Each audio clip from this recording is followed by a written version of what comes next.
সাংসদ সৌগত রায়ের পর এবার বিধায়ক মদন মিত্রকে ফোন করে হুমকি। পরপর দুবার ফোন করে বাংলা ভাষায় আড়িয়াদহ কাণ্ডে মূল অভিযুক্ত হিসেবে নাম উঠে আসা জয়ন্ত সিংয়ের মুক্তির দাবি তুলে খুনের হুমকি বিধায়ক মদন মিত্রকে। এত আতঙ্কিত নই, আমি চিন্তিত যে যদি সৌগত রায় আর আমাকে এগুলো করে তাহলে সাধারণ মানুষ তাদের মধ্যে কী রিয়াকশান হবে। তবে জেন সিং যদি করে থাকে, জেন সিংয়ের পুরো গ্রুপটাই তো অ্যারেস্ট হয়ে গেছে, তাহলে কি জেলের ভেতর থেকে মোবাইল করছে? কারণ স্পষ্ট বাঙালি ভাষায় আমায় হুমকি দিচ্ছে, বলছে এই এলাকা তোমাদের নয়, আমাদের পার্টির অনেক জোর আছে, আমাদের অনেক গুন্ডা আছে, আমরা তোমায় দেখে নেবো, গুলি করে দেবো। কথা শুনে তো মনে হচ্ছে বিজেপির তরফ থেকে কেউ করছে।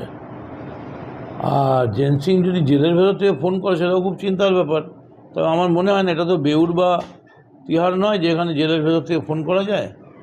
তো আমি সেইটার ব্যাপারে খুবই নিজে পার্সোনালি চিন্তিত। তবে গলা শুনে আর সব শুনে আমি শুনলাম জেন নাকি বলেছে মদন মিত্রর সঙ্গে আমার কোনো যোগাযোগ নেই। আমার মনে হয় এর থেকে বড় সত্যি কথা হতে পারে না। পার্টি প্রোগ্রামে, বিভিন্ন প্রোগ্রামে গেছি, ওর ভাই ফুটবল খেলে বলেছে। তো আমার সঙ্গে সত্যি তো একটা যে যার বিরুদ্ধে ক্রাইমের অভিযোগ আছে তার সঙ্গে যোগাযোগ থাকবে কেন? আর কেউ এরা দেখছে না। আমি প্রথম গিয়ে, সেদিন তুমি নিজে ছিলে, যারা মার খেয়েছে তাদের হয়ে আমি প্রথম দাঁড়িয়ে বলেছিলাম 24 ঘন্টার মধ্যে জেন অ্যারেস্ট হবে, এবং 24 ঘন্টা নয় 48 ঘন্টার মধ্যেই জেন অ্যারেস্ট হয়েছিল।